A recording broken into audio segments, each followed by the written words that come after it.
وقت بولو نہیں ہوتا. جو دنیا میں جس سے محبت کرتا ہے قیامت کے دن اسی کے ساتھ ہوگا. فرمایا اہل ذکر کے ساتھ بیٹھنے والا اہل ذکر کے ساتھ اٹھے گا, نمازیوں کے ساتھ بیٹھنے والا نمازیوں کے ساتھ اٹھے گا, قرآن سے محبت کرنے والا قرآن کے ساتھ اٹھے گا, نماز سے محبت کرنے والا نمازیوں کے ساتھ اٹھے گا, عبادت گزاروں سے محبت کرنے والا عبادت گزاروں کے ساتھ اٹھے گا, ذاکرین سے محبت کرنے والا ذاکرین کے ساتھ اٹھے گا.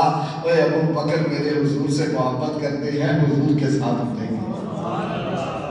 اور انہوں نے سالوں پر حضور سے محبت کی, ایسی محبت کہ سفر میں بھی حضور کے ساتھ, حضر میں بھی حضور کے ساتھ, بہار میں بھی حضور کے ساتھ, خزاں میں بھی حضور کے ساتھ, پہاڑ میں بھی حضور کے ساتھ, غار میں بھی حضور کے ساتھ, بدر میں بھی حضور کے ساتھ, احد میں بھی حضور کے ساتھ, خندق میں بھی حضور کے ساتھ, تبوک میں بھی حضور کے ساتھ, مکے میں بھی حضور کے ساتھ, مدینے میں بھی حضور کے ساتھ, سفر میں بھی حضور کے ساتھ, حضر میں بھی حضور کے ساتھ, غار میں بھی حضور کے ساتھ, آج مزار میں بھی حضور کے ساتھ, کل حشر میں بھی حضور کے ساتھ, پھر جنت میں بھی حضور کے ساتھ. میرے حضور صلی اللہ علیہ وسلم سے ایسی محبت کی.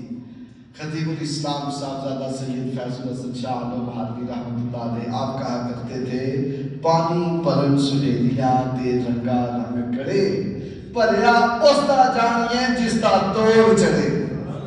انہوں نے حضور سے ایسی محبت کی ہے کہ توڑ تک محبت کی ہے. یہ موڑ کے ساتھی نہیں تھے. اور میرے حضور نے بھی کیسا کرم فرمایا کہ یہ کہتے تھے میری ایک ہی خواہش ہے کہ میں اپنے حضور کے چہرہ تکتا رہوں. تین خواہشیں ان میں سے سب سے جو بہتر ضروری ہے وہ یہ ہے کہ چہرہ حضور کا ہو, میں دیکھتا رہوں. میرے حضور نے اپنے روضہ اطہر میں جگہ عطا فرما کے فرما دیا یہ ہے کہ ہم تک دیکھتا رہوں. تو عالم کی رحمت سے بیٹھے ہوئے ہیں, محمد کے قدموں میں لیتے ہوئے. اللہ تعالیٰ اس پاک ہستی کے درجے بلند فرمائے اور ہمیں بھی ان کی طرح کریمہ کا صلی اللہ علیہ وسلم کی محبت, اللہ کی محبت, دین کی محبت عطا فرمائے. آمین ثم آمین.